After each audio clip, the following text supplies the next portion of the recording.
All right. Hi, I'm Sebastian. I'm here with Hamza. Hi, I'm Hamza. We're gonna be doing an interview. Never done this before. Have you done this before? I suppose in different forms. I mean, it's shy to see myself on camera. Yeah, it's a little weird, right? It's like, here's this thing that's recording you. Yeah. But I guess like I've been interviewed for a podcast before. Okay. What was that like? I've also made a podcast. I mean, it was interesting. It was new. Mm-hmm. It was through Zoom, right? Okay. So it was interesting because somebody interviews you and suddenly it's their face and your face, but you're looking at each other through a computer. Yeah. And you're very in it, you know. Uh-huh. You're very, very in it, but then at the same time, like, there is that disconnection of sorts. Yeah. Because you're not in the same room. You don't know what this room is about, you know. Like, you don't know what their room is about, and they don't know what your room is about. What was the podcast about? It's called the Big Rhetorical Podcast. Big Rhetorical Podcast. Okay. It's about the field of rhetoric. So this person, Charles Woods, who's a really awesome dude. Like, I mean, I love his work for so many reasons, more reasons than I can sum up. Okay. And what Charles does that is so profound is that Charles just goes around the field of rhetoric and he interviews individual scholars. Okay. Are you a scholar? Unfortunately. Oh, I got a cool interview for my first one. That's cool. I don't know if I'd say that. Well, you're a scholar. I mean, I don't believe in scholarship anymore, to be honest. Okay, that's interesting. Can I hear about that? Yeah. Wait. First of all, you said you're a rhetoric scholar, right? So like, what does that mean exactly? For those who don't know, which is me. It's rather a capacious word. Okay. And it's hard to approach. So every rhetoric scholar has to define rhetoric because we know about rhetoric through its critique as made by Plato and Aristotle. Okay. You know, a lot of it. We also know some like very fragmented ideas of it from people who were labeled sophists. So these are people who were like just like traveling around ancient Greece, teaching for money, right? And as a result of that, because of how ancient Greece and particularly some democratic, you know, if that's your fetish, that word is your fetish, Okay. States teaching students how to do argumentation. And as a result, they got fairly wealthy. And we know a lot about rhetoric through the critique that was made by people named philosophers. And the philosophers were interesting, you know, because they were interested in some kind of absolute truth that they imagined, you know, in their own like philosophical, I'm a dude, you're a dude, let's talk about this kind of way. Yeah. But would you say you're a philosopher, or I don't. So don't like that term? My definition of rhetoric, right? Because I had to define it, and I because in doing this work, I had to go through my entire institution in different departments, which were all very fragmented, I suppose, and siloed. You know, I sold silos once, and I'll never be in a silo again. I'm a writer, you know, whatever that means. I had to define this word, you know, and I kept asking people who were reading my work and were in charge of my work, what does this word mean? And they couldn't tell me, so I had to figure it out for myself. And so I come up with this like binaristic, somewhat reductive view of it, which is philosophy is interested in what is truth, right? Okay.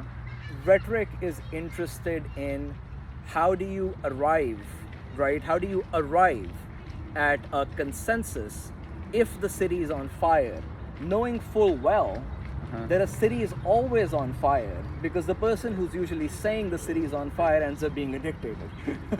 Being a dictator? Okay. Yeah, but there's a lot to unpack in this definition. Yeah, man, I'm a crackpot philosopher. Okay. Okay, I can kind of see that. That's funny. That's funny. Okay, so, what does all that even mean? So being a rhetorician then means that you're someone who helps drive consensus then when the city's on fire. So, for example, right now, would you say you're doing that? Are you? I mean, we're always doing that. You're always doing that? We are always doing that, right? Because we're always interacting with people, even if we're not interacting with them. Interesting, okay. Like you have all of these like people who'll be labeled Western, right? But this happened all across the world. You have these people um, who will, go into caves and come up with ideas. I don't know where the ideas come from. To say where the idea comes from, you would have to be God. To speak in theological sense, right? And I don't want people to do that. I want people to think for themselves, right? Because I'm a teacher. I mean, I can't teach right now because I have an HR inquiry against me. Oh, that's an interesting topic. I went on antidepressants because the state of the world made me really depressed. Yeah. Very, very depressed. I think a lot of people can relate to that. I think everybody's known immense suffering, right? And that's true, right? Yeah. Wait, so what happened when you were on your antidepressants? We switched antidepressants because we had this antidepressant, that was working for the day, but it would make me wake up in a war zone every night. Okay. And with what's happening in the world, I think a lot of people can relate to that, right? Like this, constant state of embattlement of sorts, right? An entrenchment of sorts.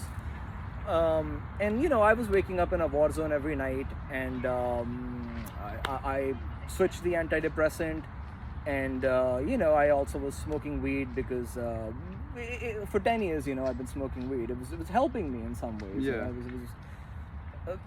Anyway, when you're in pain, you'll do anything, If someone says go to a shaman, you'll go to a shaman. Yeah. If someone says do this drug, you'll do this drug because you just want the pain to stop. Yeah. And so it was a mix of factors, and that created madness, of sorts, where I was also living with a lot of people will say white people.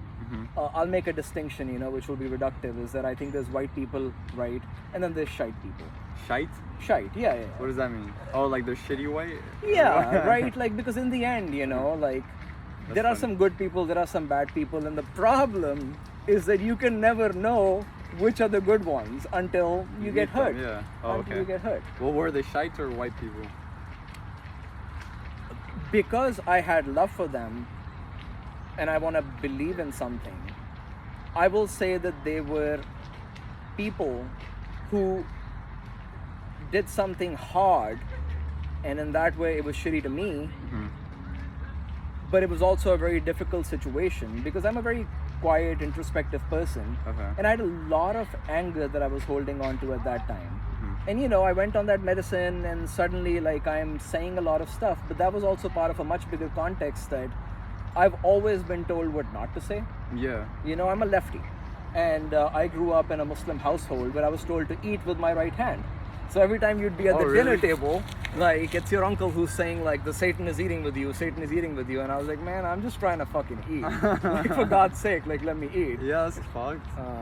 So I've been told what not to say all my life, and some people said don't say anything, and that was really triggering for me, but I don't want to use that word in the way people use it, because when you say I'm triggered, you're also kind of... I get what you're saying, though. It's not that you're sensitive, it's I get the context. Yeah, I get you. Because I'm not a gun, I say a lot of things, and some of those are shitty things. I can own up to that, and I can be open to some kind of change, right? As much as that's possible, I don't know how much, but I'm willing to open up that Pandora's box, that Schrodinger's box, if you want to say it. Schrodinger's box, okay. Yeah. But I guess in my own words, I turned into Schrodinger's asshole. Okay. Because I was saying a lot of things already in the academy. I would go to these conferences, I would present these papers, people would tell me these are fantastic papers, you should submit them somewhere. By the time I'd already written them, I was so tired that I couldn't submit them anywhere. Okay. So I was going to conferences, I was saying a lot of things, people were saying these are good things, and I had this moment in which I decided to share this on social media. And people got scared for me for the first second. But because I was saying a lot in that moment, I was saying a lot of things, I guess at some point I have to trust that they got scared for me first and then scared of me. Okay. And there's added context to this. I was with somebody at that time, and I was angry at my roommates because this house had a group chat. And people were just I don't know, they would say so much in the group chat about things that I found to be pretty stupid. To use that word, which is not a good word because we shouldn't call people stupid, but I mean, yeah, what it is, what it is. But I was just fed up, right? So I said a lot of things in the group chat that I didn't say before. Okay. Because I was just at that point where if I had held on to that anger, it would have killed me. So Wait, so basically, all in around the same time, you let out a bunch of anger out on social media, out into your group chat, and then also out in these conferences. And then, well, that basically, that was mostly because of both the change of antidepressants, but also because of all your life circumstances that had basically boiled up to that moment, is what you'd say? That's what I would say. But the Okay. funny thing that I noticed, and that's just like me noticing it, it's like, it doesn't mean it's truth, right? Because I don't believe in some kind of ontological truth. I believe in cosmological truth, which, like, you'll have to read a book for that. Like, I can't explain that. I know a little bit philosophy, so I could talk on that. Well, I have no idea what cosmological truth is. So ontology, it's a discourse that started with something called phenomenology. That was basically saying that may I tap you for a second? Yeah. There was this philosopher who like tapped people in the knee, and he noticed that their knee would have a knee-jerk reaction. Yeah. And based on that, like, there was a philosopher named Heidegger who was a Nazi. Okay. But he was a good thinker. So As like, good of a thinker as a Nazi can be, yeah. I would say. Okay. I would say. Okay. That. I would say that. But he's some people's god, so what are you gonna do? Is he? Okay. He came up with the idea of, we need to talk about, Western philosophy has not talked enough about being in the world, and it was a response really to like someone like Hegel, who almost assumed that you can like penetrate the idea, you can like arrive at the concept, and that's why Hegel is so fucking unreadable, Like, I really like to call him like Kegel, because Kegel? Yeah, because you Like the read, Kegel exercises? yeah.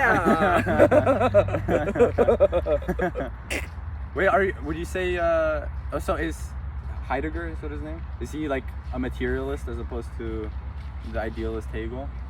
Yes. What would you say you are? I think I'm saying what I'm saying, and what I'm trying to say, I guess, is that how you read something, how you read a sentence, is always shaped by past experiences, which are specific and material in some ways, but it's also a search. And in there, like, what I'm saying is that you can never arrive at the concept, and yet you must come up with some consensus. Okay.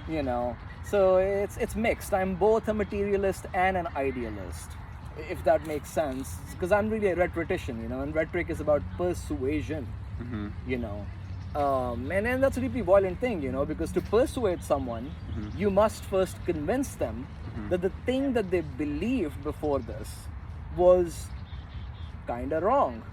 Okay. Wait, this is fun. I wanna try to do this. Can you teach me some rhetoric and so that I can try to convince you of something right now? Well, I mean, we'd have to go to Aristotle, right, who was a great instrumentalist, and he came up with the idea... Instrumentalist, what is this? Using knowledge. Okay. So Aristotle is really the guy, he was Alexander the Great's teacher, right? was he? And Okay. that's really important context. And he was an instrumentalist because he was like, okay, Plato has really talked about a lot of ideas. Let's do something with it, right? I think that's what his deal was, and frankly, few people understand what his deal was. Anyway, so he says it's you convince someone based on three things: ethos, Ethos, logos, pathos. I remember this Yeah, from high school. It turns into high school shit, right? But then that's the thing about instrumentality. Okay, so what about the ethos, logos, pathos is different that Aristotle added, or was he the inventor of those three things? I mean, no one's the inventor ever, right? Like, the Greeks had their own like version of like ancestors and ancients, right? So in that way, like, people have made the argument, really smart people have made the argument that Homer, which funnily enough, like, the Odyssey's out right now, that Homer was Plato's philosopher. So it's like saying somebody is the originator is the weird idea for me particularly. Okay. That's why, like, my book is called Remix Madness. Remix Madness. Okay. Because anything you approach, you are gonna approach it in the mix. So like, in approaching it, you're remixing it already. Okay. So, Wait, I feel like, okay, so you've written a book. You're like you're a little bit famous, maybe, or you're at least known. You're at least well known, maybe, among your community. I am infamous. You're infamous. Yo, what? So I just met a random infamous person. I should have prepared for this. This is so cool. Well, the thing that's disarming about this genre is that you never know who you're gonna meet. Yeah. That's true. Wait, so we never got into like the specifics of the. So going back a little bit, we never got into specifics of the HR violation or. I was just saying something because I didn't want to do something, frankly speaking. Okay. I didn't want to hurt anyone. It was just like I'd like to say I'm somewhat sensitive. Okay. Ex-lovers have told me that I'm too sensitive. You know, whatever. Ex what? Lovers. Lover? Oh, Lovers. ex-lovers. Yes. I see. Anyway, like whatever, right? Okay. Like whatever. So I at that time had a problem of matching people's energy. Because I'm to be invested in any kind of ideas is to want to play ping pong. Mm-hmm. Somebody throws a shot, you throw a shot back. Yeah. Somebody throws a fast shot, you throw a fast shot back. Yeah. And I've had to learn to unlearn it, but at that time, because I was living in such a state of fear at that time, because India and Pakistan had almost gone to war at that time, and that's added context. Oh, have you seen recently what's going on in Kashmir? I am appalled. You're appalled by what? By what the Pakistani state is doing, because I think you fuckers should know better. The Pakistani officials or the people? The Pakistani officials. Okay. And in that way, I really shouldn't say much because that's where my passport is from. Okay. Okay, so maybe we can cut that out maybe. Okay, so on the topic of what you were saying online, what were you saying online in particular? Honestly, what was the controversial part? I was sharing the same things that I say in the academy in my regular life. Okay. Nothing different. Not a damn thing that was different. But because the world is so siloed, and in some ways the academy is such a fucking elitist place, people didn't know that I was saying things that had already been validated in some ways. And some of those things were complicated. So I was thinking about race, I was thinking about class, I was thinking about colonialism. Okay. And and because this girl had said to me, like, I thought you were gonna, let's say tape, right? Like, because I don't want to use that word, I think it's a very ugly word. Tape? I was really angry at my roommates, right, one day, and she was having an episode one day at Gasworks.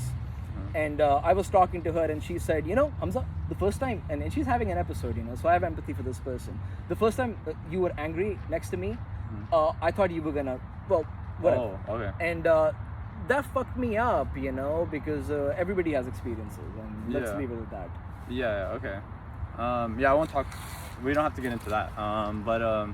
Okay, I'm interested. So this rhetoric, would you say that maybe it was, or maybe it was seen bad in social media because you were trying to kind of attack some established rhetorician, or I don't know, how do you phrase that? That was a small part of it, I will say. I think I was triggered by something that someone said and did to me. Okay. It wasn't an event, it was a happening. Okay. Right? I asked a really famous scholar, and in some ways that person is also infamous. Okay. And everybody knows that there is a specific genre of a person, Okay. So I submitted a book. I submitted a question. What would it take for your publication to consider this book? He said, best of luck. Okay. I go to a departmental meeting.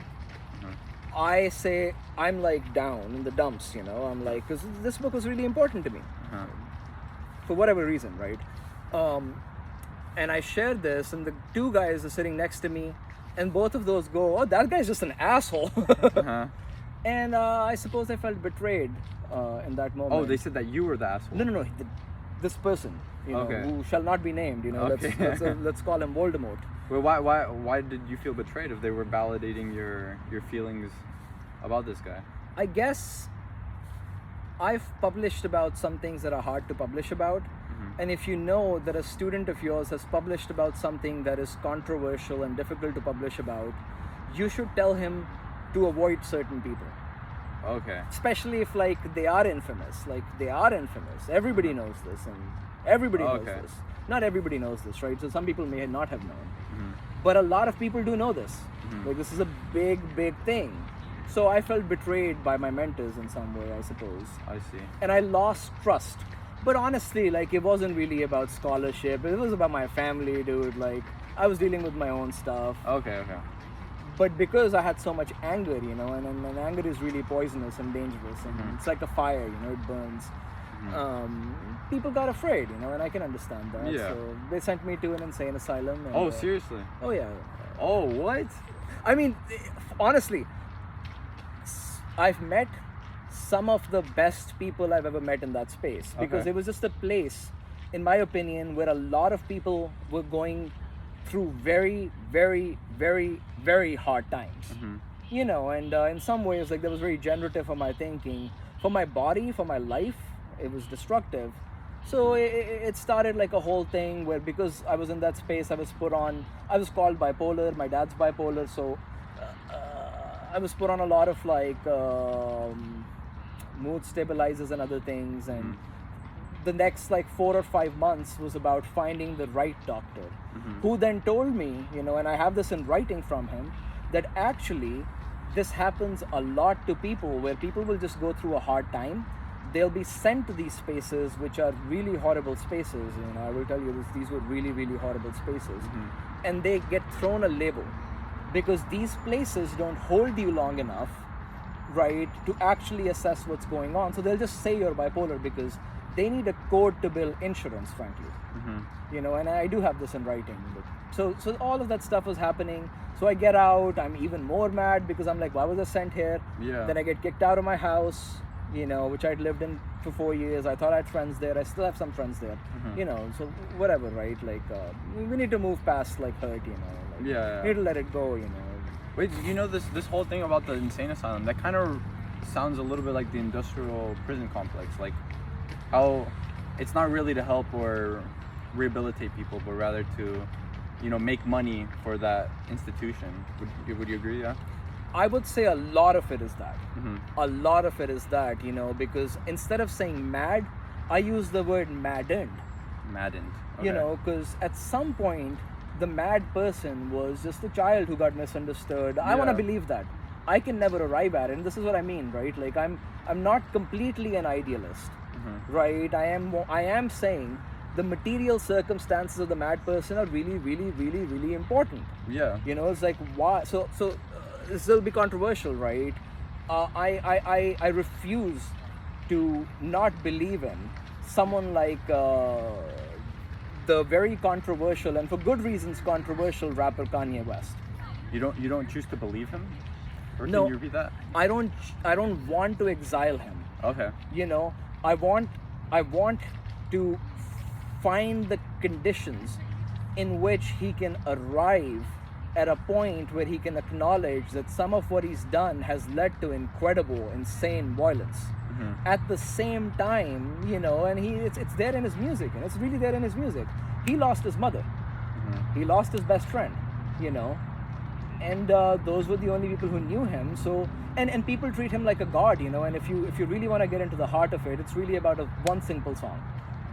Katy Perry and Kanye West, Extraterrestrial, E.T. Okay. Do you know that song? No, I don't know. I don't listen to too much music, so actually. The song is really weird, you know, because Katy Perry, you know, is singing about like, you're so supersonic, could you be the devil, could you be an Oh, angel? okay, I know that. And you know, knowing Kanye, you know, he's a crazy guy, you know, but he's also like incredibly funny in some ways, you know, like he feeds into that fantasy, which really is a white fantasy, I would say, you know. It's really a dangerous white fantasy. Right as in like the political right?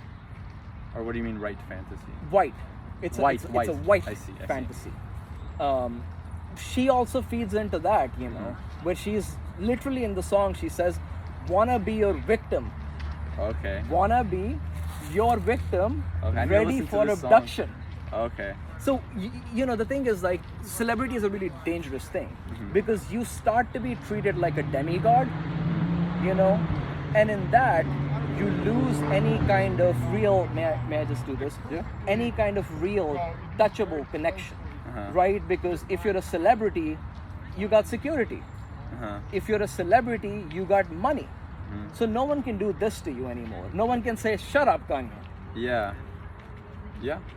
Wait, and Okay, so on that topic, so you're just trying to explain how the material conditions of his past created who he is. Okay, I feel like anyone would agree to that, right? Like, that's You know, like because I want to believe in something. yeah. You know, I don't know what that something is, because to say like what that thing is would be to create a god of sorts. Because we don't know if people are going to hurt us. Like, we fundamentally don't know, and we are going to end up getting hurt. So there's a really famous line, you know, and I think it's by Nietzsche, it could be by someone else, you know, which is like, truth is, everyone's going to hurt you. Okay. Everyone's going to hurt you.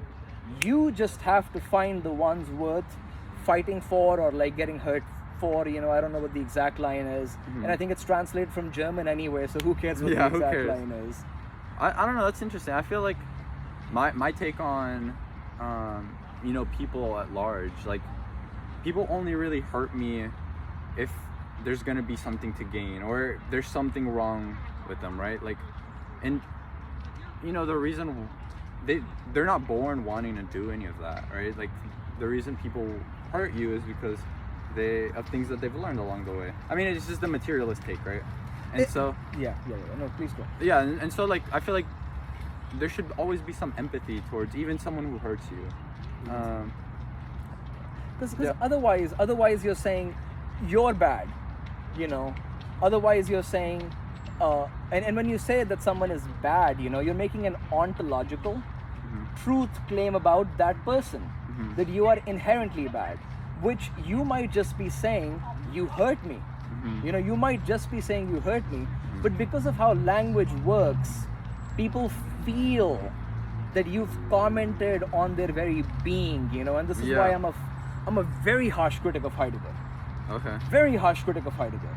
Because what he claims that people are inherently bad, or what? No, because if you say everything is shaped by the material circumstances, I can understand why you would be led to Nazism, frankly speaking. Because then I would agree. I would say that too. You can explain, oh, this person was acting this way just because of their material circumstances. And I want to believe in agency, and this is the problem with people who've picked up Heidegger, in my opinion, is that, and you know, there's scholarly critiques of this, which, you know, I'd be happy to share, like a list or a reading list or anything, you know, anything that gives it scholarly legitimacy, even though I don't believe in it. Okay. We should talk about that too. I want to know about why you're like skeptical of scholasticism. But anyway, keep going on Heidegger. What I'm saying is that yes, we need to pay attention to being in the world. At the same time, being in the world is always interpretation. Okay. So as soon as I was born, somebody read the azan in my ears. What's the azan? Azan is the call to prayer. Okay. Right? As soon as I was born. Before I was born, people were praying that this child survived. Before I was born, right? So that, and then I was given a name.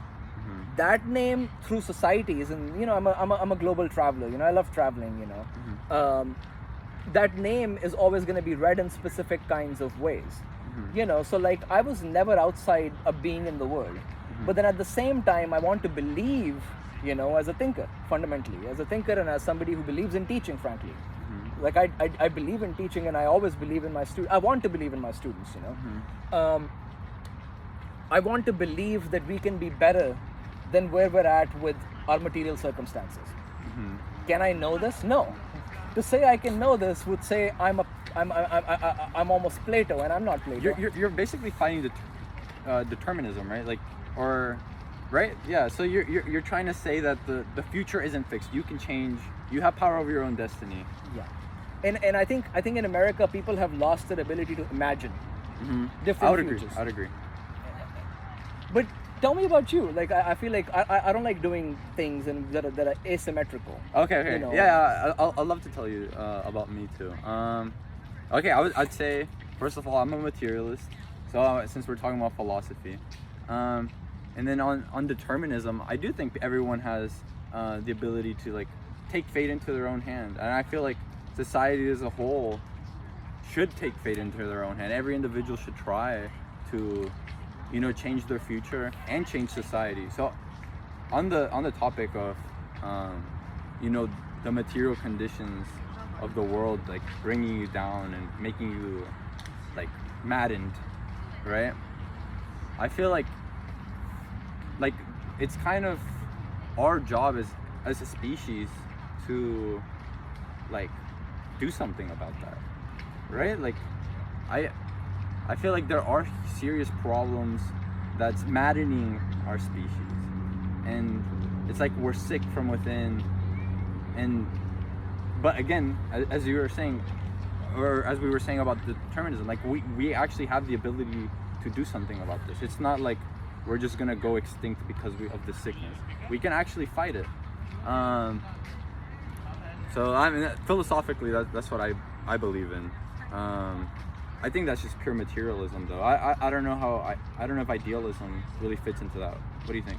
Like I don't think you need idealism for agency. Oh. Because I think materially, I'm born with this capacity to learn, to explore, to imagine. Right. So it's or I don't know if it's kind of like cheating in saying that that the material conditions provide me the ability to imagine. I don't know. What do you think? How would you say that is materialism? Because I mean, well, okay, I would say evolutionarily speaking, the ability to imagine is something that like that would evolve, like we would gain that gene, right? So it makes sense why we would have imagination. Right. So just having this ability to, I guess, dream and do things within our own brain, somewhat isolated from the external world. That's still materialism, because the brain is material. I think the thing is, and this shows up in my work, so I'll talk about it through my work. Mm-hmm. Right? People will make these arguments that are completely bullshit, and there's so much research on this actually that I'm happy to share. Okay. Right? I just don't want to throw names at you. Uh-huh. Or I mean, you can, and I'll watch it later and then search it up. I think you should read a book. Your consent is not required. Okay. Because people in depression, people will say that there's something going on in your brain, and maybe there is. Maybe we can get to it. SSRIs do help people. Some people, they don't help. Some people, they madden. Yeah. That is a legitimate experience that's happened to so many people around me. Because after I had to make meaning of all this experience, because I was left with fuck, I guess I'm the asshole. Because, I hurt people, I hurt people, and I don't like hurting people. I hate hurting people, frankly speaking. So people will make these arguments that it's about the brain, and in that sense, I guess they will say there's something material about it. But then there is also something idealistic about it, because if saying that we can arrive at something that's in the brain, I don't know. There's a kind of over-determination there of sorts. Over-determination. Yeah. Okay, wait, so on the brain, I think there are people who are maybe don't see the full picture when it comes to, or when it comes to these discussions, right? Like they just say, okay, the brain obviously controls thought, or maybe not so obviously, but let's just take it as a given that it is where thought comes from. So therefore, changing the brain, through, giving it more serotonin, that's the solution to a lot of these problems. But that's only part of the picture, right? Right. The brain lives within this world, which is constantly changing the brain. So you have to do more than just impact the brain. You have to impact what's impacting the brain. And that's what really solves these problems. So I mean, it seems like you'd agree with that. Absolutely. Yeah. Absolutely. I think I fundamentally operate the world as a poet, right? And in poetry, there is so much more than just the word is going to be taken up as, right? In that sense, you could say everything is about the uptake. My mentor would say this. The right? uptake. How something gets taken up. Okay. Right? But I have to believe that things can be taken up in time differently. Okay. So I don't care what word you use philosophically speaking, right? You can be a materialist. A lot of materialists today do tend to overemphasize certain things. So I'm making like a correction argument of sorts, Okay. a course correction argument of sorts, is that we have to imagine and believe that yes, human beings are never separate from what is the animal, and in some ways a lot of people have been called animals, right? Racism is Yeah. it's a fucking thing, Yeah.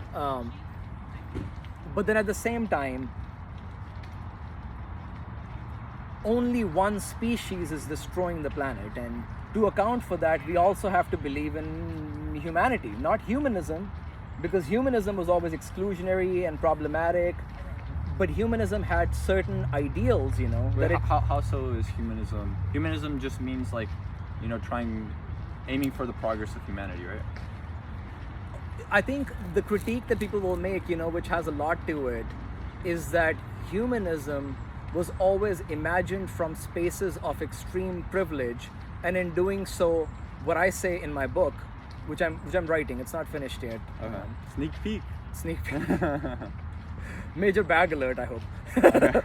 Anyway, is that every time anybody tries to imagine something, right, including me, and I will be guilty of this, is that you assume that your nomos. Nomos. See, I don't like throwing concepts at people, but you have to throw concepts at people. Your nomos, the way people you want people to be in some ways. Law is how people translate it usually, Okay. right? There's other definitions because it's coming from Greek. It's got a very long genealogy, Always gets conflated with physis, and Okay. physis is nature in and of itself, Okay. idea in and of itself. I'm saying that people often in humanism, and a lot of people are saying this, like there's books on it, too many books on it. People who imagined humanism, conflated nomos with physis. The philosopher in particular, right? So like Plato and Aristotle in particular, and Aristotle was deeply guilty of that,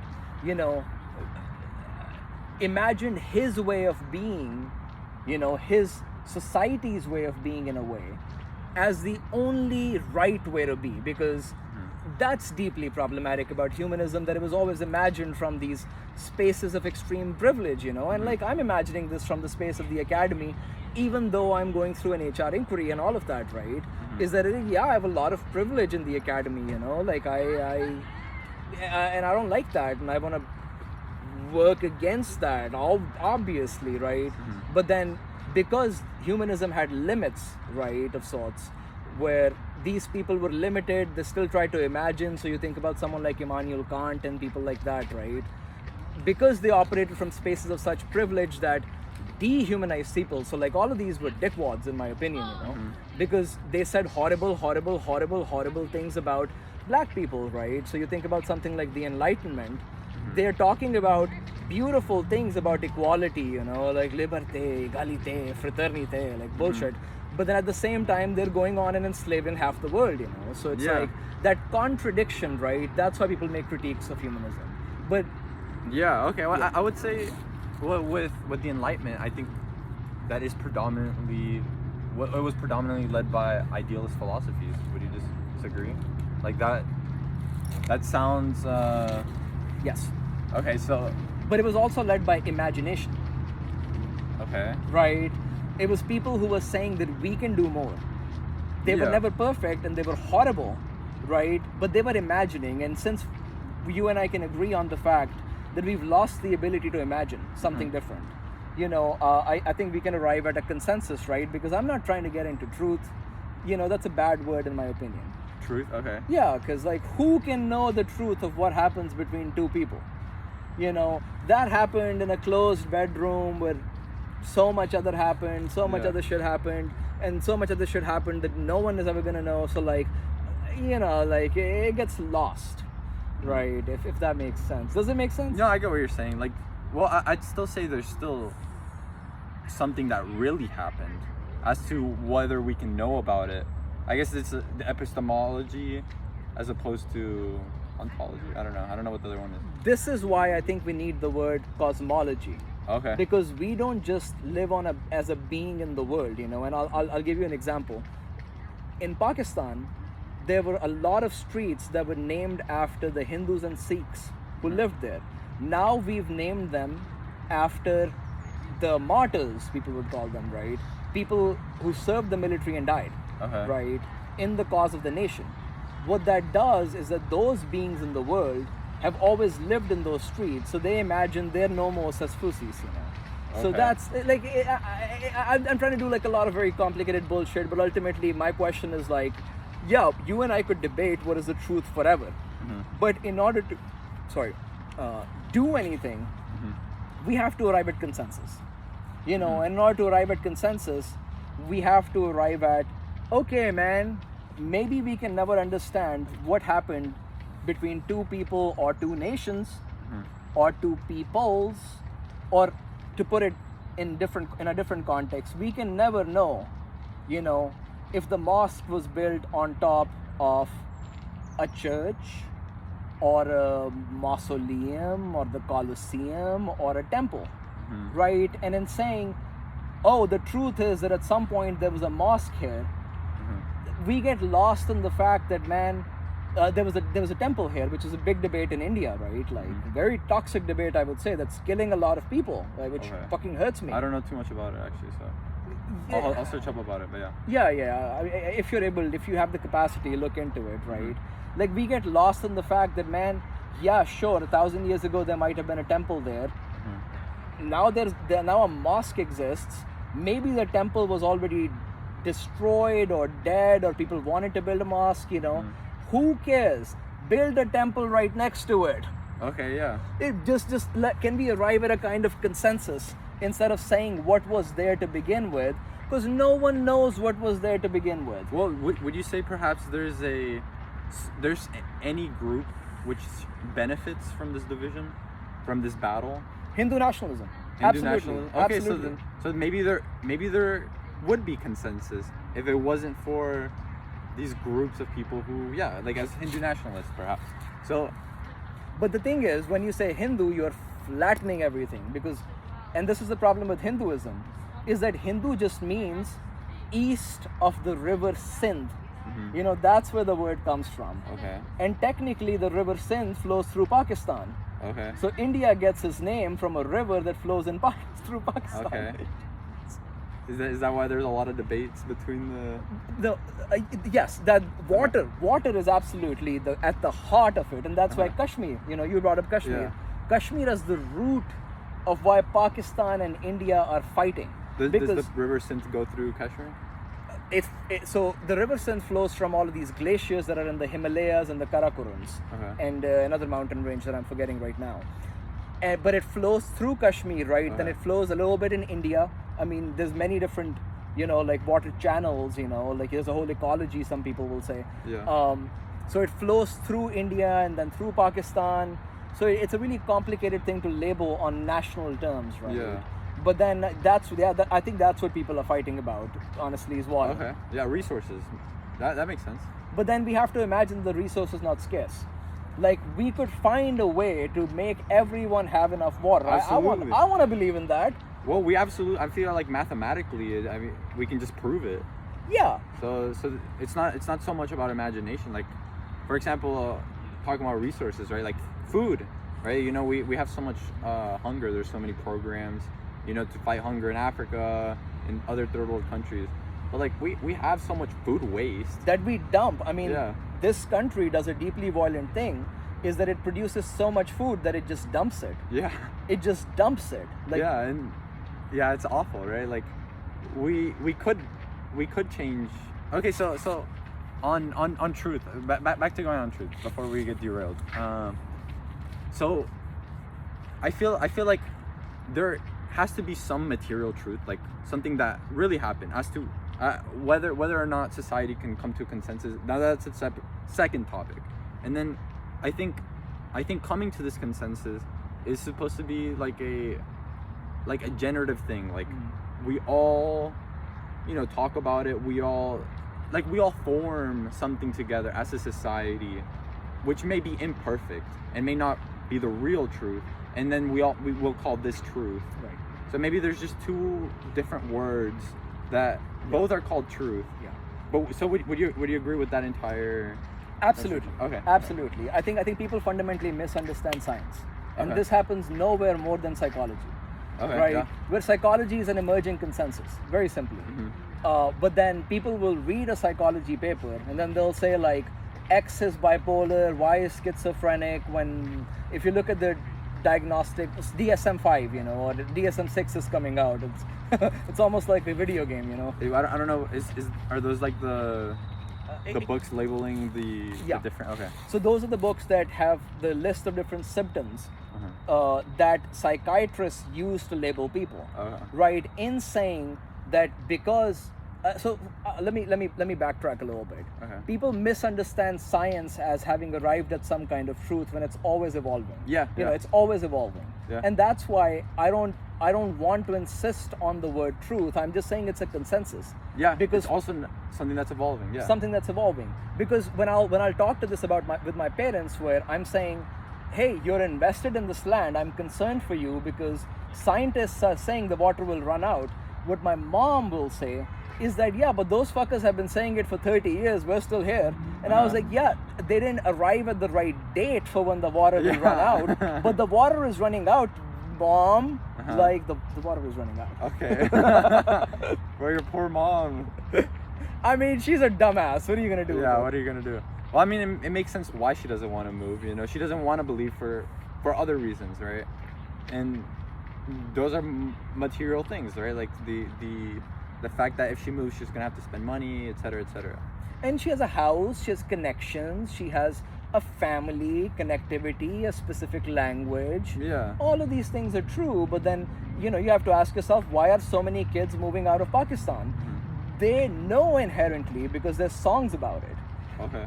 That there's songs about the water running out? Oh yeah, there's a really beautiful songwriter named Rabi Shergill, and he says that the India-Pakistan war is gonna run its course because the water is gonna run out when Jhelum, the river Jhelum, dries up. That's hilarious. And they're nuclear powers, right? So when the river Jhelum dries, everybody's kids will starve. Okay, yeah. Because the world cannot handle a nuclear war, and that's why I was so concerned before my meltdown, if you want to call it, madness, if you want to call it, maddenness, if you want to call it, horseshitness, if you want to call it. I don't know what it was, you know, frankly speaking. I don't want to arrive at some kind of ultimate conclusion because I just don't know what it was, you know. I thought I was wrestling with a lot of family ancestral ghosts, frankly speaking. Okay. And historical ghosts, and, you know, frankly speaking. You know, so wait, so on this, what I was trying to get at with your mom having some interest, I wonder if, like, when talking about rhetoric, I guess one of the main things is just the interests. Who has an interest to drive this certain consensus or this other consensus, and who's has the interest to stop consensus? Absolutely. To keep a conflict keeping, and I feel like there is an answer to that in every part of the world, and I think there is a particular group which has done the most amount of driving of separation of consensus, and I would say that's capitalists. What do you think? That is absolutely on point in some ways. Right? That's on point, very valuably on point, because right now, we are all living in capitalism.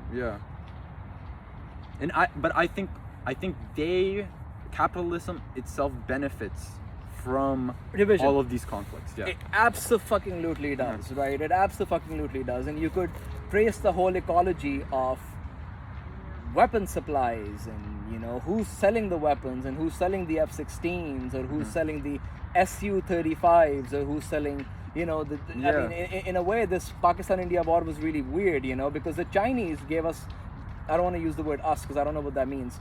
You know, who is my us? I don't know. I'm a writer. I'm just trying to find an us, I suppose. The Chinese were just testing weapons, and the Pakistanis were like, "We love you," and I was like, "Yeah, we love you because," but then we, you know, Pakistan and China do have a friendship. You know, people will call it like all-weather friendship in Pakistan, and in some ways, all weather. You know, that it's bearing everything. It's never gonna split apart or whatnot. But the Chinese have also always used us in their own special interest.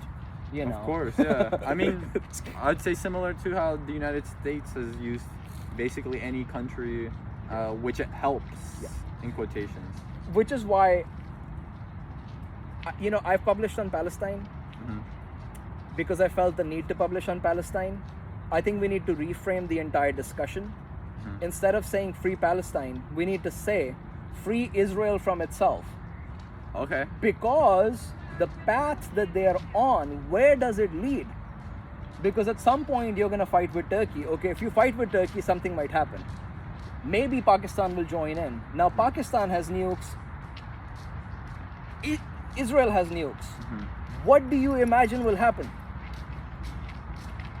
Well, death. I mean, that's all you can imagine, right?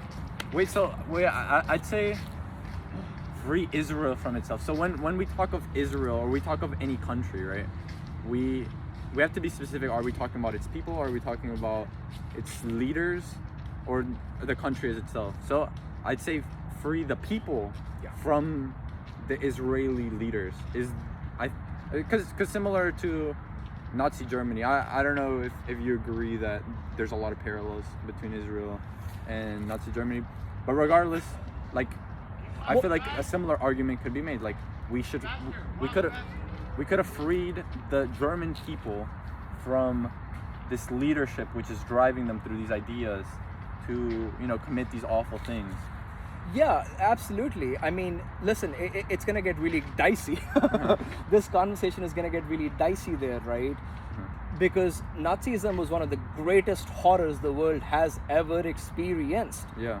Ever. Yeah. At the same time, it was the fucking British's fault. Oh, really? Yeah. I don't know much. Because after World War I, they tried to humiliate Germany, and they put such economic conditions on the German people that they wanted to believe in something almost supernatural, Yeah. And they bought into the idea of we are the best people and we're being suppressed. And when people feel like they're being suppressed or repressed, sometimes they will do the ugliest things possible. I don't think it was the British's fault. And the reason I don't think that is because I think there is a future, or a really bad future in the United States where we could go down fascism, or like we could become fascist. And there's not much that we can say like we are being oppressed, similar to how the British were. Well, slice it up. Okay. Slice this discussion up. Okay. This discourse, people love the word discourse, so I have had to use this word, even though it just means the conversation. But I'll get sidetracked if I go into it. Slice it up. Okay. Right, left and right. There is no left, there is no right. On what? Like politically? Politically in America, I'd say the Democrats and the Republicans are not the left and the right. They're the right. Both of them are the right. I agree with you. Okay. Because they both have an idea, a very specific idea. They're both invested in the same kind of moralism. Yeah. And they're both saying you're the bad people. The thing is, there's a lot of people who are suffering in America. Yeah. If you don't address that suffering, and I'll address this like with rap, Tupac, who's a global symbol, because I knew Tupac before I knew about a lot of what life like for a lot of black people in America, which was terrifying, horrible. There's a reason why the Iranian regime and even the Soviets before them shamed the United States globally for what it was doing to black people. And the Nazis copied those laws from somewhere. Yeah. So we're the originators of a lot of the shitty things that happened in Germany and in Israel. So yeah. But Tupac had this brilliant interview because he was a great rhetorician. Okay. He wasn't doing rhetorical theory. He wasn't saying, I'm going to say, how do we persuade people? He was doing it through art, because I'm an artist. I want to believe in that. Okay. Frankly. That's cool. But Tupac in that interview says something incredibly profound. Someone's like, why do you say such mean things? Why are you holding guns? Why are you doing this? Why are you talking about penises, basically, to be Freudian, overly Freudian. Wait, repeat the thing. Sorry. Why are you being what? Why are you talking about, in some ways, when people talk about rap, they're saying, oh, I don't like how much they're talking about bitches and penises and all of these very Freudian things, right? But Tupac flips the script in seconds, and in a way does something that some people will call very Marxist. Okay. You know, he goes, "We hungry." Uh-huh. You know, if there's a house and somebody outside the house can't eat, one day that person's gonna come into the house. Yeah. Well, that's awesome. I would agree with that. I would agree that, yeah. Or would you say you're a Marxist? I'm an international student. So you can't say that. I can't say a lot of words. Okay. In fact, that's the problem, and I think that's why I had the mental health episode, because people in the academy will say, use this word. The president will say, if you use this word, we're gonna, whatever, right? And you're like, do I use this word? Do I not use this word? What does my conscience tells me? Well, I'm a citizen, so I can say. Oh wait, let me get more in frame. By the way, I am a Marxist, so yeah, I don't have a reason to fear saying that. I have immense respect for Karl Marx. Okay. I also have immense disrespect for Karl Marx. What's the disrespect? Have you read his begging to Engels? He begs to Engels? Yeah, because Marx basically had a sugar daddy who sponsored his scholarship. Let's be very frank about it. And part of that, he's begging Engels. In a way of speaking, Marx is the prototype for the Western intellectual. He wants to do his work, which he feels the need to do for reasons he cannot understand, but he wants to do it while being part of the bourgeoisie, if we are to use the Marxist word. So he has moments in which he's like, Engels is like my mother died, or something, like something very, very tragic and human. And Marx is like, can you pay for my daughter's piano lessons? Oh, really? Well, I did hear, yeah, he was kind of affluent. Like he like had people come to his house, like officials come to his house. So yeah, I guess you could critique him and his way of living. And then he had thoughts on the Indian Revolution, right? The Indian revolt against the British. And at one point, this fucker just says, it's a good thing they got colonized because now they'll become Marxist faster. I'm being reductive. I can find the specific snippets and all of that. Yeah, I'd be interested to see what. And the thing is, people turn Marx into a god. I think he was a profound thinker with profound insight who deserves respect on his own terms. I think he had a profound ugliness that Marxists don't want to address. I think his notion of capitalism is brilliant, because there's something manic, as a mad person or maddened person, whatever word you want to use, there was something really brilliant there because there's something mad about capitalism. Yeah. I give you $1. In a year, you give it back to me 1.04 or whatever. The world hasn't grown. Yeah. Isn't that mania? Yeah, it is mania. Yeah. Wait, so I would agree. I like, you can critique the man himself, and in fact, I think there's some sus things he said about the Jews. I don't know the quotes at all, but there is stuff to critique for sure for this guy. But Marxism, I feel like, is a bit different than just his philosophy now, right? Like, it also includes what's been added by Engels, Lenin, this evolution of truth, right? But evolution of what Marxism is, it's outgrown the individual. I'll share my real thoughts after I become a citizen, if I ever do. All right, that's cool. I need to get your contact information. You can text me. Yeah. You can text me what you think then. Yeah. Absolutely. Yeah. Wait, so but with the theory of Marxism, and so that's actually kind of why I've been learning about philosophy and why I can kind of understand some of the stuff you've been saying. So he is a materialist, right? He's a dialectician, so he basically the same concept we've been talking about, evolution. Right. He agrees with that, or he adds that to materialism, and then where was I gonna go with this? Okay, one of the key things he says is, like, the point of philosophy is not to just understand the world, but to change it. I quote that in the paper that I write on Palestine. Oh, do you? Is that I say in a Spinozaist academy where everybody wants to say nature, ecology. I specifically use that line. That's cool. Where I say, like, we have forgotten the Marxist impulse, that the point is not simply to understand the world, but to change it. Okay, And, awesome. and that's why, you know, I'm an Iqbalian in a way. Iqbalian? I don't know. Iqbal was the national poet of Pakistan. Okay. He's known in Pakistan as the dreamer of Pakistan.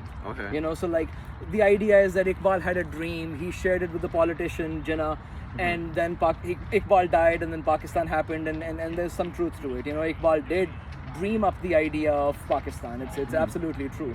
But Iqbal had a fundamental genius, you know, where he said to use Gayatri Spivak's word, the provenance, you know, because I'm translating, you know. I'm translating because Iqbal wrote in Farsi and Urdu, right? So I can't speak Farsi and Urdu to you, right? Yeah. So I'm translating.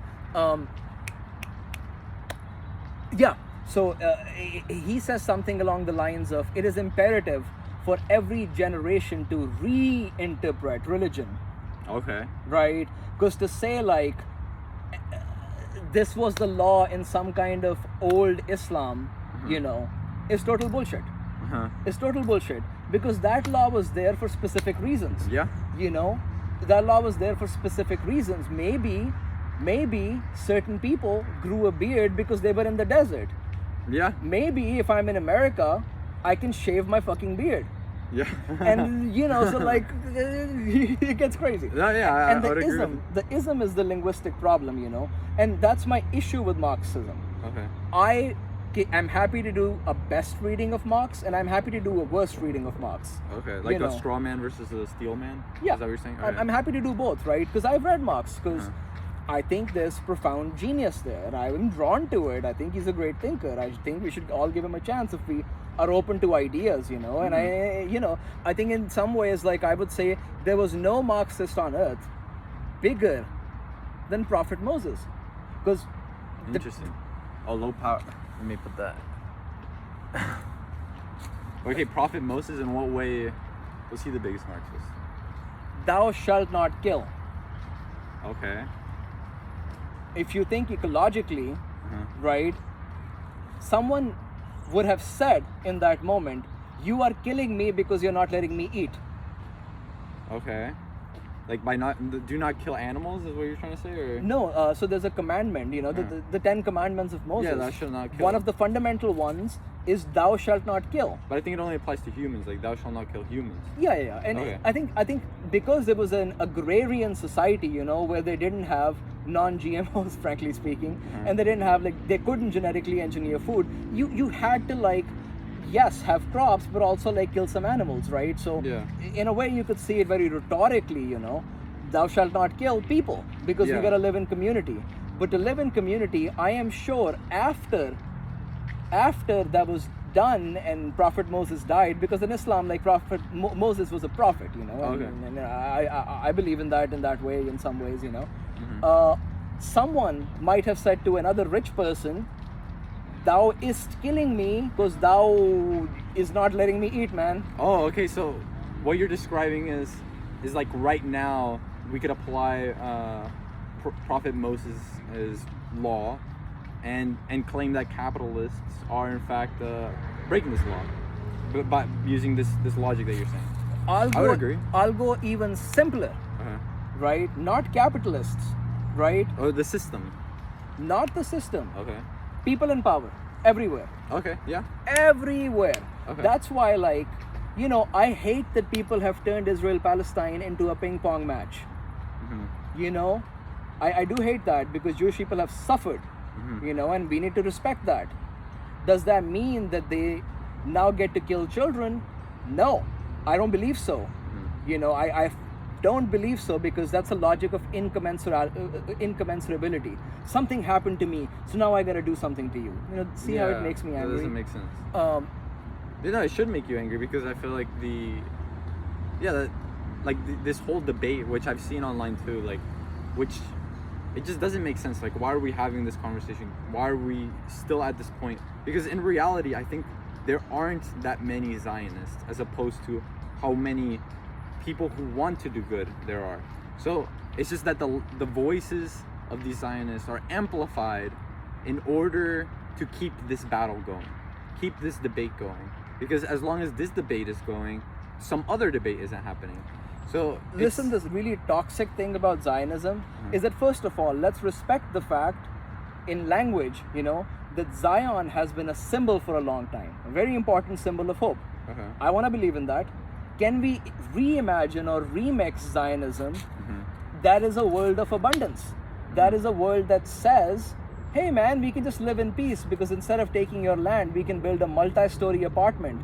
And if we really want to separate people, here's a Palestinian apartment, here's a Jewish apartment. I want to believe in that world. Yeah. It's a holy site for Islam as well, and like the keys to one of the major synagogue, and I'm forgetting its name, it's been held by, I think, a Muslim or a Christian family for almost 1,000 or maybe even longer years, so like I want to believe in that sharedness, that we can reimagine Zionism instead of just someone on Instagram saying like free Palestine, because like what are you saying to someone who has been oppressed, whose ancestors have been oppressed?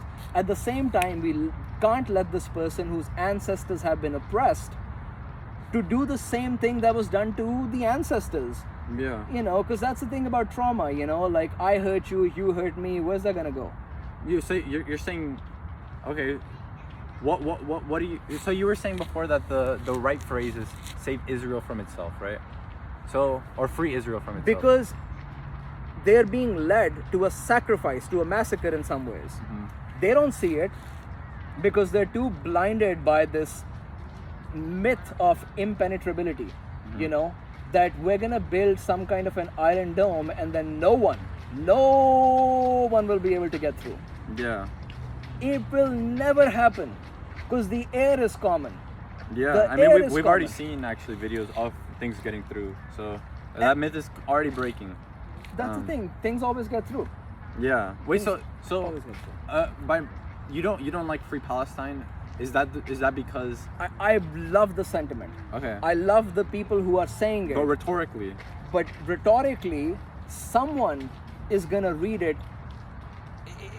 Because it turns into like as attack the Jews, basically. And I've seen that online actually. I've seen an increase. A lot of people have seen anti-Semitism have a rise. And anti-Semitism is on the rise, and that's a deeply fucked up thing, Yeah. That's a deeply fucked up thing, because for me, as somebody who was raised Muslim, may or may not identify as a Muslim, I don't even know what that means, I'm an Iqbalian if we have to identify with some kind of intellectual ancestors, so I'm reimagining, they're people of the book. You go to Muslim Spain, Al-Andalus, Andalusia in Spain, and Muslims and Christians and Jews did live in harmony for hundreds of years. Yeah. So there's nothing ontological about this, because you'll talk to people, and they'll have this kind of claim of like, oh, ontologically the land belongs to someone. And I'm saying, that's just false. And I want to respect the fact that the land did at one point belong to someone, and that land should, like I can't say some things again. I can't say some things as much as I want to say a lot. I want to say a lot, but I think what we've seen is that the discourses we use in minoritized America cannot be applied outside of it, because Hindu nationalists are using the same arguments that a lot of decolonial thinkers are using. They're saying the Muslims came in and they just oppressed us and did all these horrible things, destroyed our temples. So therefore now we have this claim to do whatever we want to them. When the truth is rather simple, deceptively, disarmingly simple. A lot of Islam in South Asia, particularly Punjab, it spread because a lot of people who were repressed wanted to believe in something else because of the caste hierarchies. Yeah. Because caste hierarchies, and this is why I don't like this discussion of who's been the worst in history. Because I think my main man Genghis Khan will have things to say about that. But the Mongolians worship him, and I don't know what happened. I wasn't there. I'm sure there's a historical archive. It can be reimagined, I like to believe. We have to be able to reimagine and mess with history. That's why a thinker like Saidiya Hartman, who is a historian, works in the history department, came to UW, brilliant thinker. I have deep respect for that project, of trying to fabulate, in her words, trying to fabulate, because in like the coverage of like somebody who is killed by the police, right? Like what happens is that oftentimes someone will be like, they were mentally ill, they were poor, they were this, they were that. But no, like they had rich interior lives. This is why I believe in poetry. I believe in poetry because the poetry that I read, there is no race. There is no, it's just me and you. So like, I like to think that people will say the border runs somewhere. I like to think that ultimately the border always runs between two people sitting in the room. That's it. Like, that doesn't mean that there's not a border that's enforced by national organizations and all of that. It absolutely is true. And it is killing people. But also, because I'm a rhetorician, my PhD is in language and rhetoric, all I can do is be as good at language, you know, so I'm really fascinated by words, you know. Well, I feel like you have a lot of cool and interesting things to say, and I can see how there's more things you want to say, but you know, because of your position as an international student, you can't. I wonder if like you should like maybe get a pen name or something, and like secretly write. You know what I'm saying? I should have known about this before my episode. You should have done that, right? Like, the thing is, I was just acting from a place of hurt. If I wanted impulse, to, if I wanted to hurt people, trust me, I could have done it so much better. I would still never have done it physically. I would never have done it physically. But if I truly wanted to hurt some people, I really would have done it in a way that I would have made them disgusted with themselves. Well, I'm not saying, oh, you should go and like write, you know, hurtful things under a pen name. But what I'm saying is like all these thoughts, you know, about how to change the world and using your language, you know, in ways that you can't because of your current position. Like we have methods now, you know, through technology and like anonymization of getting your word out there. That's true. Despite these conditions. That's true. I feel like, I guess one could say that Hamza already is a pen name because who knows what Hamza means in America. You know, Hamza means lion-hearted. In my episode, I personally was just trying to get a sense of what is my name. That's it. And people told me Hamza means lion-hearted. People told me Ahmed, which is my second name, you know, means blessed or something like that. And then my last name is Wahla, which means the excellent one. You know, like, nice. So I'm already operating in a pen name. And then maybe in some ways this HR inquiry will come through and they'll be like, get the fuck out of this country, and maybe that'll be a good thing for me and my psyche. I'd like to stay here because I'm connected to people just like my mom. But who knows, maybe it'll be good for me, you know. So you're always writing under a pen name because who knows what your name means. Because Hamza is the most common name in Pakistan, you know. Well, but whenever you write, like, you put your full name, right? People can recognize exactly who you are. So, I mean, we can talk about, like, I guess, the meaning of a name, but what I mean is practically, you should, I don't know, come up with a random name, like Rob, and just, like, write as Rob. Or whatever. I think I'm doing that a little bit in my dissertation, where because so much of my dissertation happened in the space between genres, right? So much of my dissertation happened in a room where my friend runs this business selling boxes to companies in the US. A lot of his employees are given white-sounding names, you know. So there's like someone named, you know, like Jahanzeb, you know, who is now Rob. So I am doing a little bit of work in my work.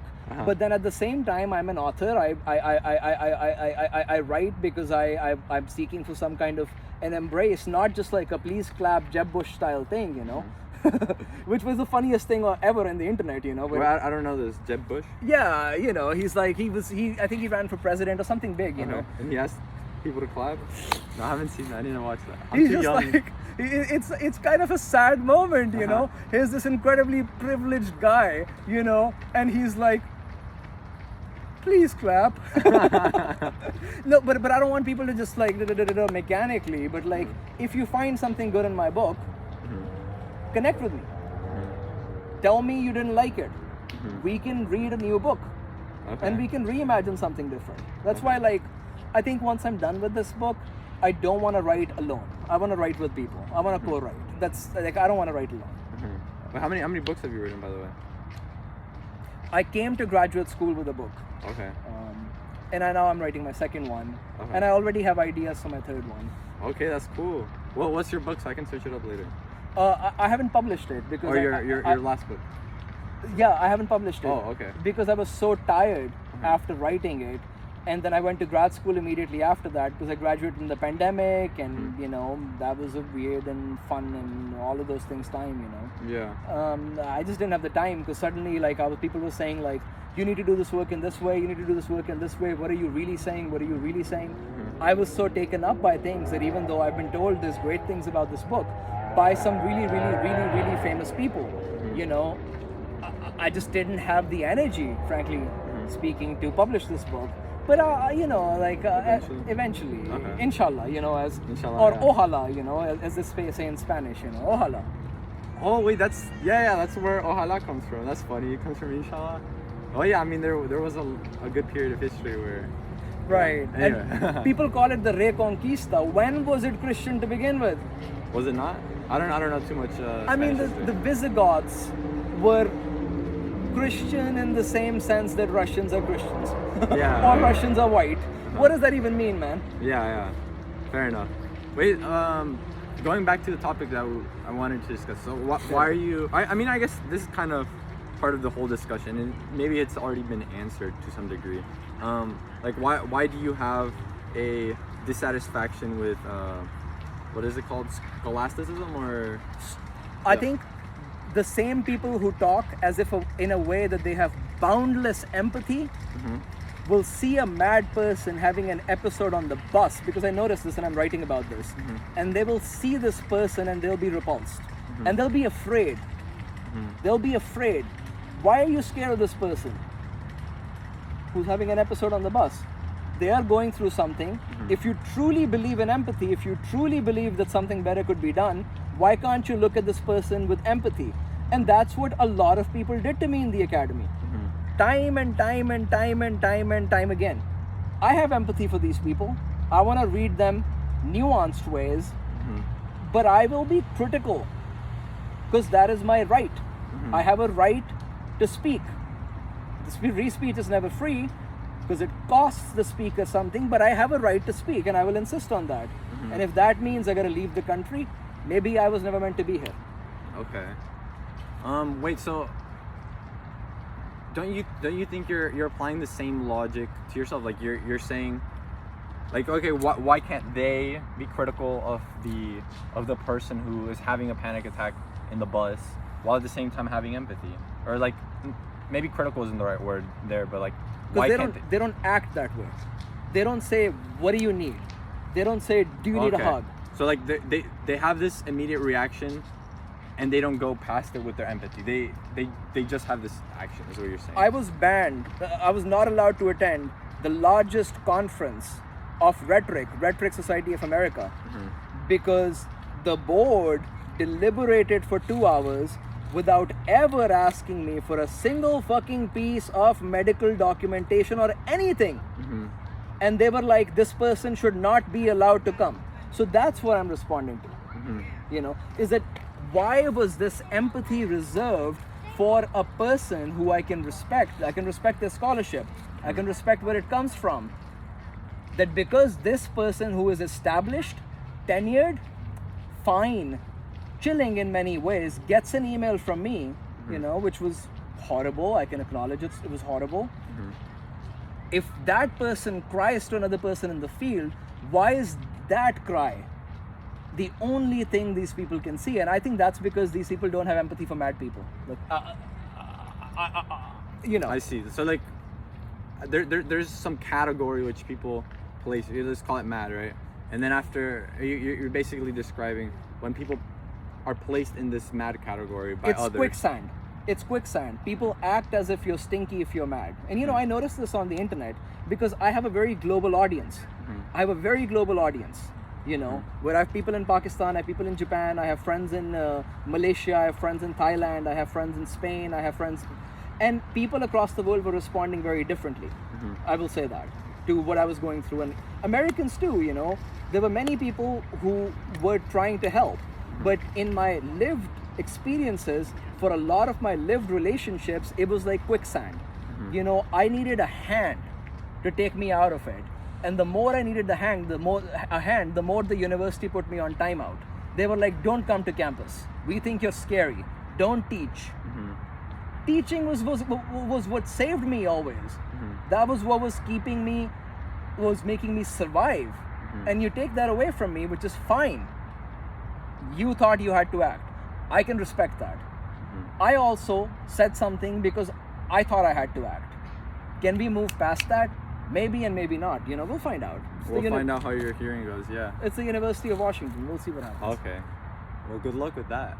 Oh yeah, no, I mean, I think I have a lot of hope and I have a lot of empathy, and I think a lot of people do love me, and in some ways, like, I'm very lucky and I'm very grateful for that, and like, yeah. Wait, with that in mind, so I am gonna maybe try to like cut this up a bit and like publish it, that's what I'm trying to do. Is there anything you want me to cut, especially in regards to absolutely your not. Situation? Because I wouldn't have used the words that I used. Okay. If I didn't feel the need to speak. Okay. I used those words and I was very careful with my words. Okay. And if somebody is still offended by it, they were offended by me before I got here. Okay. And that has nothing to do with me. And if that's how they're gonna approach it, maybe we should not be talking to each other. Okay. Okay.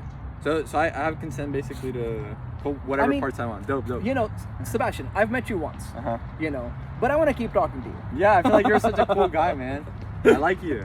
I like you too. Like, in the end, human relationships are not that deep. We just want a cookie. Everybody wants a cookie. And I'm like, man, we can just make enough cookies for everyone. Like, come on.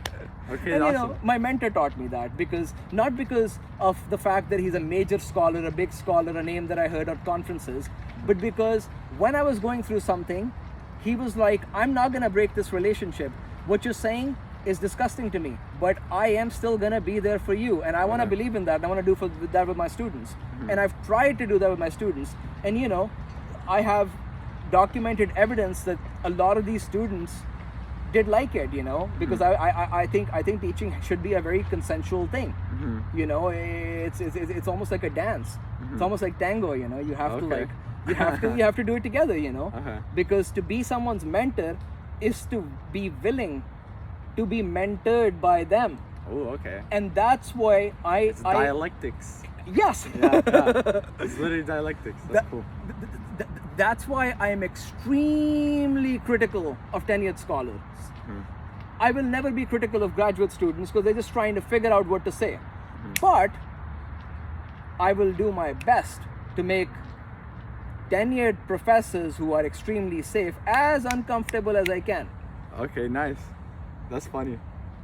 I think we have it reversed. There's a Pakistani song about that. Okay. I can send it your way, which is like I dream or something, I can't translate it fully, That's why, like, instead of translation, I use the word remix, because in translation, you say there's a source, I've gotten to the source, I've copied it. You can never copy it, you have to recreate it, I get what you're saying. Like, and it goes like, I pray or something that the old are the teachers of the young, and I believe that because my students have taught me more than my professors, and I'll be very frank about that. My students have taught me so much more than my professors. Okay, that's cool. That's cool. Isn't that funny? Hopefully, even someone who's not your student like me was able to teach you something, or hopefully you got something out of this too. Listen, this moment, because I was just sitting here on the bench brooding, was hopeful for me. Okay, that's awesome. It gives me hope. Not that you're a Marxist, because I don't know what that means. Okay. What gives me hope is that you're looking for an alternative to what is. Okay. And I think we should all be looking for alternatives, because what we have fucking stinks. Yeah, I agree. Okay. I mean, I will look into some critiques of Marxism. I do kind of like your approach of, taking the good and leaving out the bad. Well, that's the thing about like inheriting the world, which is a mad project, because fundamentally you can just break it down to like mom and dad had a divorce, and maybe they should have divorced, but they never divorced. Who do I listen to? And that's the essence of language. You don't know what happened behind closed doors. You still have to make meaning of it. So can you respect both while saying both had difficult things? Wait, would you say you're a postmodernist? Because I know you don't like to label yourself, but I feel like this whole no one knows what that word means. Okay. but this all sounds very much what my conception of postmodernism is, and it's basically that, like. But postmodernism is based on the fundamental assumption that at some point we had truth, and I think this is why I, as a scholar, I'm insisting on the word cosmology. Maybe I'll think of something better and I'll throw it away. Because it was always somebody's consensus. It was always somebody's consensus. In that way, we're all religious. Okay, interesting. Because you have to believe in something to change the world. Yeah. Yeah. As Bob Dylan put it, you know, and this will be because it's a white man and he's using the word slave, you know, and there's history to that needs to be respected. But he says you're going to be a slave to something. I am one to words, but of course I'm not a slave. Maybe you could say you're a slave to the desire for poetry, or the slave for the pursuit of happiness. I don't know. Yeah. Like, I don't know how you can interpret it, how flexible you can interpret that saying. But like, I feel like it's a common one where you can say everyone's a slave to something. I don't know, whatever. But in using that word in that way, you know, we are cutting something out, and that's why, like, I will never say that I'm trying to represent a story. Fundamentally, I'm a story writer. I was made a theoretician, and I will say I have been given awards for being excellent. I have been told this is excellent at conferences by people who other people say are excellent, whatever that means. I don't know what that means. Sorry, I think I lost my point in my passion. But yeah, like I'm a slave to hope, if you want to say that. Okay. I think we should all be. Okay. Dope. I think we should end it there. We should wrap it up. Yes. All right. That's awesome. I mean, thank you so much.